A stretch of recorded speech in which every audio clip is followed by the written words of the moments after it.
ನಮಸ್ಕಾರ, ಕನ್ನಡ ಒನ್ಗೆ ಸ್ವಾಗತ. ನಾನು ಭಾಗ್ಯನಾರಾಯಣ ಬೊಗುವರ್ಪು.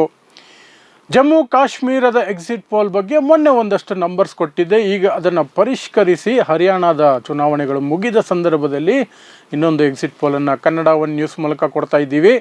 ನಿಮಗೆ ನೆನಪಿಸ್ತಾ ಇದ್ದೀನಿ, 2024 ಲೋಕಸಭಾ ಚುನಾವಣೆ ಸಂದರ್ಭದಲ್ಲಿ ನಿಖರವಾದ ಎಕ್ಸಿಟ್ ಪೋಲ್ ಕೊಟ್ಟಂತಹ ಕೆಲವು ವ್ಯಕ್ತಿಗಳ ಪೈಕಿ ಅಥವಾ ಸಂಸ್ಥೆಗಳ ಪೈಕಿ ಕನ್ನಡ ಒನ್ ನ್ಯೂಸ್ ಒಂದು. ನಾನು ಒಬ್ಬ. ಕಾಂಗ್ರೆಸ್ಗೆ ಅಥವಾ ಇಂಡಿಯಾ ಮೈತ್ರಿಕೂಟಕ್ಕೆ 235ರಿಂದ 245 ಸೀಟು ಬರುತ್ತೆ ಅಂತ ನಮ್ಮ ಚಾನಲಲ್ಲಿ ಎಕ್ಸಿಟ್ ಪೋಲ್ ಕೊಟ್ಟಿದ್ವಿ. ಎಕ್ಸಾಕ್ಟಾಗಿ 242 ಬಂತು. 3 ಸೀಟುಗಳ ಅಂತರ ಅಷ್ಟೇ ಸಿಕ್ಕಿದ್ದು. ಇಂಡಿಯಾ ಮೈತ್ರಿಕೂಟಕ್ಕೆ ಅಷ್ಟು ಬರುತ್ತೆ ಅಂತ ಪಕ್ಕಾ ಹೇಳಿದ್ವಿ. ಅದೇ ರೀತಿ NDA 270ರಿಂದ 280 ಬರ್ಬೋದು ಅಂತ ಹೇಳಿದ್ವಿ. 290 ಬಂತು, ಬಂತು. 10 ಸೀಟುಗಳ ವ್ಯತ್ಯಾಸ ಅಷ್ಟೇ. ಅಷ್ಟು ನಿಖರವಾಗಿ ನಾವು ವಿಶ್ಲೇಷಣೆಯನ್ನು ಮಾಡ್ತೀವಿ. ಅಷ್ಟು ರಿಸರ್ಚ್ ನಮ್ಮ ಸುದ್ದಿ ಸಂಸ್ಥೆಯ ಕಡೆಯಿಂದ ಹೋಗುತ್ತೆ ಎಕ್ಸಿಟ್ ಪೋಲ್ ಎಲ್ಲ. ಹಾಗಾಗಿ ಇವತ್ತು ಜಮ್ಮು ಕಾಶ್ಮೀರದಲ್ಲಿ ಏನಾಗಬಹುದು ಅನ್ನೋದ್ರ ಬಗ್ಗೆ ಎಕ್ಸಿಟ್ ಪೋಲ್ ಹೇಳ್ತಾ ಇದ್ದೀನಿ. ಅದು ಆಲ್ಮೋಸ್ಟ್ ಅದೇ ಬರುತ್ತಾ ಇಲ್ವ ಅನ್ನೋಂಥದ್ದು ಅಕ್ಟೋಬರ್ 8ನೇ ತಾರೀಕು ಮತ ಎಣಿಕೆ ದಿನ ತಾಳೆ ಮಾಡಿ ನೀವು ನೋಡಬಹುದು. ಈಗ ಸಮಯ ವ್ಯರ್ಥ ಮಾಡದೆ ನಂಬರ್ಗಳನ್ನು ಮೊದಲು ಹೇಳ್ಬಿಡ್ತೀನಿ. ಆ ನಂತರ ಅದಕ್ಕೆ ಯಾವ ರೀತಿ ಅಲ್ಲಿಗೆ ಆ ನಂಬರ್ಗಳಿಗೆ ಬಂದಿದ್ದೀನಿ ಅನ್ನೋದ್ರ ಬಗ್ಗೆ ವಿಶ್ಲೇಷಣೆ ಹೇಳ್ತೀನಿ. ಜಮ್ಮು ಕಾಶ್ಮೀರದಲ್ಲಿ ನನ್ನ ಪ್ರಕಾರ ಯಾರಿಗೂ ಕೂಡ ಸ್ಪಷ್ಟ ಬಹುಮತ ಸಿಗೋದಿಲ್ಲ. ಯಾವ ಮೈತ್ರಿಕೂಟಕ್ಕೂ ಸ್ಪಷ್ಟ ಬಹುಮತ ಸಿಗೋದಿಲ್ಲ. ಆದರೆ ನ್ಯಾಷನಲ್ ಕಾನ್ಫರೆನ್ಸ್ ಮತ್ತು ಕಾಂಗ್ರೆಸ್ಗೆ ಬಹುಮತದ ಅಂದರೆ ಹತ್ತಿರ ಹೋಗುವಂತಹ ಎಲ್ಲ ಸಾಧ್ಯತೆಗಳು ನೋಡ್ತಿದ್ದೀವಿ.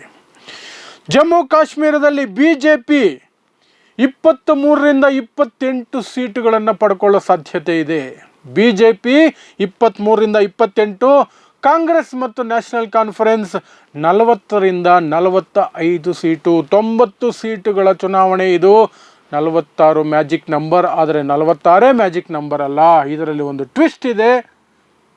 ಜಮ್ಮು ಕಾಶ್ಮೀರದಲ್ಲಿ 5 ಜನರನ್ನು ವಿತೌಟ್ ಎಲೆಕ್ಷನ್, ಚುನಾವಣೆ ಇಲ್ಲದೆ ಲೆಫ್ಟಿನೆಂಟ್ ಗವರ್ನರ್ ನಾಮನಿರ್ದೇಶನ ಮಾಡ್ತಾರೆ. 2 ಮಹಿಳೆಯರು, 2 ಕಾಶ್ಮೀರಿ ಪಂಡಿತರು, ಒಬ್ಬ MLA representing POK, Pakistan occupied ಕಾಶ್ಮೀರದ ಜನತೆಯ ಪರವಾಗಿ ಅವರ ಪ್ರತಿನಿಧಿಯಾಗಿ ಒಬ್ಬರನ್ನು ಆಯ್ಕೆ ಮಾಡಲಾಗುತ್ತೆ. ಈ 5 ಜನರನ್ನು ಲೆಫ್ಟಿನೆಂಟ್ ಗವರ್ನರ್ ಸೆಲೆಕ್ಟ್ ಮಾಡ್ತಾರೆ. ಆ ಲೆಫ್ಟಿನೆಂಟ್ ಗವರ್ನರ್ BJP ಪರ ಇರ್ತಾರೆ. ಹಾಗಾಗಿ 5 ಜನರನ್ನು ನಾವು BJPಗೆ ಸಪೋರ್ಟ್ ಮಾಡ್ತಾರೆ ಅಂತಲೇ ಅನ್ಕೋಬೇಕು. ಯಾಕೆಂದರೆ ಅವ್ರಿಗೆ ವೋಟಿಂಗ್ ಪವರ್ಸ್ ಇರುತ್ತೆ. ಯಾರು ಅಧಿಕಾರಕ್ಕೆ ಬರಬೇಕು ಅಂತ ವೋಟಿಂಗ್ ಪವರ್ ಇರುತ್ತೆ. ಅವರು ಸಹ MLAನೇ. ಸೊ ಇಲ್ಲಿ ಹಾಗಾಗಿ 95 ಆಗುತ್ತೆ, 48 ಬೇಕಾಗುತ್ತೆ. ಕಾಂಗ್ರೆಸ್ ನ್ಯಾಷನಲ್ ಕಾನ್ಫರೆನ್ಸ್ 40ರಿಂದ 45ಕ್ಕೆ ಬರುತ್ತೆ. BJP 23ರಿಂದ 28ಕ್ಕೆ ಬರುತ್ತೆ. PDP 7ರಿಂದ 10 ಸೀಟು. ಮೆಹಬೂಬಾ ಮುಫ್ತಿ ಅವರು 7ರಿಂದ 10 ಸೀಟುಗಳನ್ನು ಪಡ್ಕೋಬೋದು. ಇನ್ನು ಸಣ್ಣ ಪುಟ್ಟ ಪಾರ್ಟಿಗಳು ಇನ್ಕ್ಲೂಡಿಂಗ್ ಇಂಜಿನಿಯರ್ ರಶೀದ್, ಗುಲಾಮ್ ನಬಿ ಆಜಾದ್ ಪಕ್ಷ ಎಲ್ಲವೂ ಸೇರಿ 5ರಿಂದ 10 ಸ್ಥಾನಗಳನ್ನು ಪಡೆದುಕೊಳ್ಳಬಹುದು ಅಂತ. ಇದರಲ್ಲಿ ಇನ್ನೊಂದು ವಿಶೇಷ ಏನು ಅಂದರೆ, ಗುಲಾಮ್ ನಬಿ ಆಜಾದ್ ಮತ್ತು ಇನ್ನಿತರೆ ವ್ಯಕ್ತಿಗಳು BJP ಪರ ಹೋಗುವ ಎಲ್ಲ ಸಾಧ್ಯತೆಗಳು ಇದೆ. ಹಾಗಾಗಿ BJPಗೆ ಕೇವಲ 23ರಿಂದ 28 ಸ್ಥಾನ ಇದ್ದರೂ ಸಹ 5 ಸ್ಥಾನಗಳು ನಾಮನಿರ್ದೇಶಿತ ಸ್ಥಾನಗಳ ಬೆಂಬಲ ಇರುತ್ತೆ. ಅಂದರೆ 28 ಅಂತ ಇಟ್ಕೊಂಡ್ರೆ ಮ್ಯಾಕ್ಸಿಮಮ್ ನಂಬರ್ಸ್ BJPದು 33ಕ್ಕೆ ಬರುತ್ತೆ. ಆ ನಂತರ 5ರಿಂದ 10 ಜನ ಅದರ್ಸ್ ಏನಿದ್ದಾರೆ ಅದರಲ್ಲಿ ಬಹುತೇಕರು BJP ಕಡೆ ಹೋಗ್ತಾರೆ. 40 ದಾಟುತ್ತೆ ಸಂಖ್ಯೆ. ಈ ಕಡೆ 40 ಸಂಖ್ಯೆ BJP ದಾಟಿದ ಮೇಲೆ ನ್ಯಾಷನಲ್ ಕಾನ್ಫರೆನ್ಸ್ ಮತ್ತು ಕಾಂಗ್ರೆಸ್ಗೆ ಬಹುಮತ ಇಲ್ಲದಿರುವಂತಹ ಸಾಧ್ಯತೆಗಳು ಕಾಣಿಸ್ತಾ ಇದೆ. ಆ ಸಂದರ್ಭದಲ್ಲಿ ಮೊನ್ನೆನೂ ಹೇಳಿದ್ದೆ, ಇವತ್ತು ಹೇಳ್ತಾ ಇದ್ದೀನಿ, ಫಾರೂಕ್ ಅಬ್ದುಲ್ಲಾ ನ್ಯಾಷನಲ್ ಕಾನ್ಫರೆನ್ಸ್ BJP ಒಟ್ಟಿಗೆ ಹೋಗುವ ಎಲ್ಲ ಸಾಧ್ಯತೆಗಳು ಇದೆ. ಯಾಕೆಂದರೆ ಆ ಒಂದು ಆಪ್ಷನ್ ಬಿಟ್ಟರೆ ಬೇರೆ ಯಾರೂ ಸಹ ಸರ್ಕಾರ ರಚನೆ ಮಾಡೋಕ್ಕಾಗಲ್ಲ. PDP ಈ ಕಡೆ ಕಾಂಗ್ರೆಸ್ ಜೊತೆ ಹೋಗಬೇಕು ಅಂದರೆ ನ್ಯಾಷನಲ್ ಕಾನ್ಫರೆನ್ಸ್ ಇದ್ದರೆ ಹೋಗಲ್ಲ, BJP ಜೊತೆ ಹೋಗಲ್ಲ PDP. ಹಾಗಾಗಿ PDP 7ರಿಂದ 10 ಸ್ಥಾನಗಳು ಪಕ್ಕದಲ್ಲಿ ಸಪ್ರೇಟಾಗೇ ಇರ್ತವೆ. ಸರ್ಕಾರ ರಚನೆ ಆಗಬೇಕು ಅಂದರೆ BJP ನ್ಯಾಷನಲ್ ಕಾನ್ಫರೆನ್ಸ್ ಸೇರಿದರೆ ಮಾತ್ರ ಅನ್ನುವ ಸಾಧ್ಯತೆಗಳು ಹೆಚ್ಚಿದೆ. ಅದು ಬಿಟ್ಟರೆ ಬೇರೆ ಆಪ್ಷನ್ ಇಲ್ಲ ಅನ್ನುವಂತಹ ಪರಿಸ್ಥಿತಿ ನಿರ್ಮಾಣ ಆದರೆ ನ್ಯಾಷನಲ್ ಕಾನ್ಫರೆನ್ಸ್ ಒಮರ್ ಅಬ್ದುಲ್ಲಾ ಮತ್ತು ಫಾರೂಕ್ ಅಬ್ದುಲ್ಲಾ BJP ಜೊತೆ ಹೋಗ್ತಾರೆ. ಯಾಕೆ ಅಂತಂದರೆ ಈ ಮೊದಲು ಕೂಡ ವಾಜಪೇಯಿ ಸಂದರ್ಭದಲ್ಲಿ NDA ಭಾಗವಾಗಿದ್ದರು. ಮತ್ತು ಈ ಚುನಾವಣೆ ಸಂದರ್ಭದಲ್ಲಿಯೂ ಸಹ ಮಾತಿಗೂ ಫಾರೂಕ್ ಅಬ್ದುಲ್ಲಾ ಹೇಳ್ತಾ ಇದ್ದಂತಹ ಮಾತು ಅಂದರೆ ಕೇಂದ್ರದ ಸರ್ಕಾರವಿಲ್ಲದೆ, ಕೇಂದ್ರದ ಸಹಕಾರವಿಲ್ಲದೆ ಜಮ್ಮು ಕಾಶ್ಮೀರದ ಅಭಿವೃದ್ಧಿ ಸಾಧ್ಯ ಇಲ್ಲ. ಅವರೊಂದಿಗೆ ನಾವು ನಿಕಟವಾದ ಸಹಕಾರವನ್ನು ಬಯಸ್ತೀವಿ ಅಂತ ಹೇಳ್ಕೊಂಡು ಬರ್ತಿದ್ದಾರೆ.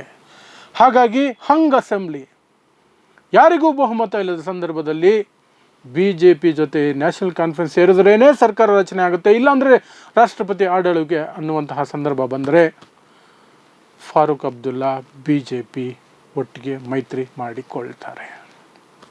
ಸೊ ಇದು ಸದ್ಯಕ್ಕೆ ಜಮ್ಮು ಕಾಶ್ಮೀರದ ಚಿತ್ರಣ. ಇಂತಹ ಪರಿಸ್ಥಿತಿ ಯಾಕೆ ನಿರ್ಮಾಣ ಆಯಿತು ಅಂದರೆ ಕಾಂಗ್ರೆಸ್ಸಿನ ಮಿಸ್ಕ್ಯಾಲ್ಕುಲೇಷನ್. ಕಾಂಗ್ರೆಸ್ಸು ನ್ಯಾಷನಲ್ ಕಾನ್ಫರೆನ್ಸ್ ಜೊತೆ ಮೈತ್ರಿ, ಚುನಾವಣಾ ಪೂರ್ವ ಮೈತ್ರಿ ಮಾಡಿಕೊಳ್ಳಬಾರದಿತ್ತು ಅನ್ನುವಂಥದ್ದು ನನ್ನ ಅಭಿಪ್ರಾಯ. ಯಾಕೆಂದರೆ ಕಾಶ್ಮೀರದಲ್ಲಿ ಕಾಂಗ್ರೆಸ್ ಮೇಲೆ ಒಂದು ಸಿಟ್ಟಿದೆ. ಏನಪ್ಪ ಅಂತಂದರೆ ಆರ್ಟಿಕಲ್ 370 ತೆಗೆದಾಗ ಕಾಂಗ್ರೆಸ್ ಬೀದಿಗಿಳಿಲಿಲ್ಲ. ಮತ್ತು ಈಗಲೂ ಸಹ ಆರ್ಟಿಕಲ್ 370 ವಾಪಸ್ ತರ್ತೀವಿ ಅಂತ ಮ್ಯಾನಿಫೆಸ್ಟೋದಲ್ಲಿ ಹೇಳಿಲ್ಲ. ಕೇವಲ ರಾಜ್ಯದ ಸ್ಥಾನಮಾನವನ್ನು ಮರಳಿ ಕೊಡ್ತೀವಿ ಅಂತ ಮಾತ್ರ ಕಾಂಗ್ರೆಸ್ ಹೇಳ್ತಿದೆ. ಹಾಗಾಗಿ ಕಾಶ್ಮೀರ ಕಣಿವೆಯಲ್ಲಿ ಕಾಂಗ್ರೆಸ್ ವಿರುದ್ಧವೂ ಸಹ ಸಿಟ್ಟಿದೆ. ಅಲ್ಲಿ ಕಾಂಗ್ರೆಸ್ ತನ್ನ ಕ್ಯಾಂಡಿಡೇಟ್ಸ್ನ ಹಾಕದೆ, ಮೈತ್ರಿ ಮಾಡಿಕೊಳ್ಳದೆ ಕೇವಲ ನ್ಯಾಷನಲ್ ಕಾನ್ಫರೆನ್ಸ್ ಕ್ಯಾಂಡಿಡೇಟ್ಸ್ ಮಾತ್ರ ಹಾಕಿದರೆ 47 ಸೀಟಿದೆ ಕಾಶ್ಮೀರದ ಕಣಿವೆಯಲ್ಲಿ. ಅಲ್ಲಿ ನ್ಯಾಷನಲ್ ಕಾನ್ಫರೆನ್ಸ್ಗೆ ಹೆಚ್ಚಿನ ಮತಗಳು, ಸೀಟುಗಳು ಸಿಕ್ಕಿರ್ತಾ ಇತ್ತು. ಈಗ ಕಾಂಗ್ರೆಸ್ ಇರೋದರಿಂದ ಕಾಂಗ್ರೆಸ್ ವಿರುದ್ಧವಾಗಿ ನಿಂತಿರುವಂತಹ ಇತರೆ ಅಭ್ಯರ್ಥಿಗಳು, ಸ್ವತಂತ್ರ ಅಭ್ಯರ್ಥಿಗಳು ಅಥವಾ ಇಂಜಿನಿಯರ್ ಫಾರೂಕ್ ಆಜಾದ್ ಪಕ್ಷಕ್ಕೆ ಕಾಂಗ್ರೆಸ್ ಮತಗಳು ಶಿಫ್ಟ್ ಆಗಿರೋ ಸಾಧ್ಯತೆ ಇದೆ. ಹಾಗಾಗಿ ಕಾಂಗ್ರೆಸ್ ಈ ಮೈತ್ರಿಯ ಸಂಖ್ಯೆ ಕಡಿಮೆ ಆಗುತ್ತೆ. ಇನ್ನೊಂದು ಕಡೆ ಜಮ್ಮು ಕಾಶ್ಮೀರದಲ್ಲಿ ಕಾಶ್ಮೀರ ಪರವಾಗಿದೆ ಕಾಂಗ್ರೆಸ್ ಅನ್ನುವ ಕೋಪದಲ್ಲಿ ಜಮ್ಮುವಿನಲ್ಲಿಯೂ ಸಹ ಕಾಂಗ್ರೆಸ್ಗೆ ಮತಗಳು ಕಡಿಮೆ ಬೀಳ್ತವೆ, ಸೀಟುಗಳು ಕಡಿಮೆ ಬರ್ತವೆ. ನ್ಯಾಷನಲ್ ಕಾನ್ಫರೆನ್ಸ್ ಮತ್ತು ಕಾಂಗ್ರೆಸ್ ಎರಡೂ ಸಹ ಸಪ್ರೇಟಾಗಿ ಚುನಾವಣೆಗೂ ಮೊದಲೇ ಮೈತ್ರಿ ಮಾಡಿಕೊಳ್ಳದೆ ಫೈಟ್ ಮಾಡಿದ್ದಿದ್ರೆ ಕಾಶ್ಮೀರ ಕಣಿವೆಯಲ್ಲಿ ನ್ಯಾಷನಲ್ ಕಾನ್ಫರೆನ್ಸ್ ಬಹುಮತವನ್ನು ಪಡ್ಕೊಂಡು ಬಂದಿರೋದು. ಜಮ್ಮುವಿನಲ್ಲಿ ಒಂದಷ್ಟು ಹೆಚ್ಚಿನ ಸೀಟುಗಳನ್ನು ಕಾಂಗ್ರೆಸ್ ಪಡೆಯೋ ಸಾಧ್ಯತೆ ಇತ್ತು. ಯಾಕಂದರೆ ನ್ಯಾಷನಲ್ ಕಾನ್ಫರೆನ್ಸ್ ಜೊತೆ ನಾವಿಲ್ಲ ಅನ್ನೋದನ್ನು ಹಿಂದೂ ಮೆಜಾರಿಟಿ ಇರುವಂತಹ ಸೀಟುಗಳಲ್ಲಿ ಜಮ್ಮುವಿನಲ್ಲಿ ತೋರಿಸ್ಬೋದಾಗಿತ್ತು. ಈ ಒಂದು ಟ್ರಿಕ್ಕನ್ನು ಕಾಂಗ್ರೆಸ್ ಮಿಸ್ ಮಾಡಿಕೊಳ್ತು. ಆ ಕಾರಣಕ್ಕೆ ಅಲ್ಲಿ ಹಂಗ್ ಅಸೆಂಬ್ಲಿ ಆಗುವ ಎಲ್ಲ ಸಾಧ್ಯತೆಗಳು ಇದೆ. ಹಂಗ್ ಅಸೆಂಬ್ಲಿ ಸಂದರ್ಭದಲ್ಲಿ BJP ನ್ಯಾಷನಲ್ ಕಾನ್ಫರೆನ್ಸ್ ಜೊತೆ ಹೋಗೋ ಸಾಧ್ಯತೆಗಳಿದೆ. ಸೊ ಇದು ಜಮ್ಮು ಮತ್ತು ಕಾಶ್ಮೀರದ ಎಕ್ಸಾಕ್ಟ್ ಪೋಲ್ ಏನಾಗುತ್ತೆ, ಎಕ್ಸಾಕ್ಟ್ ರಿಸಲ್ಟ್ಸ್ ಏನಾಗುತ್ತೆ ಅನ್ನೋದು ನಮಗೆ ಅಕ್ಟೋಬರ್ 8ನೇ ತಾರೀಕು ಗೊತ್ತಾಗುತ್ತೆ.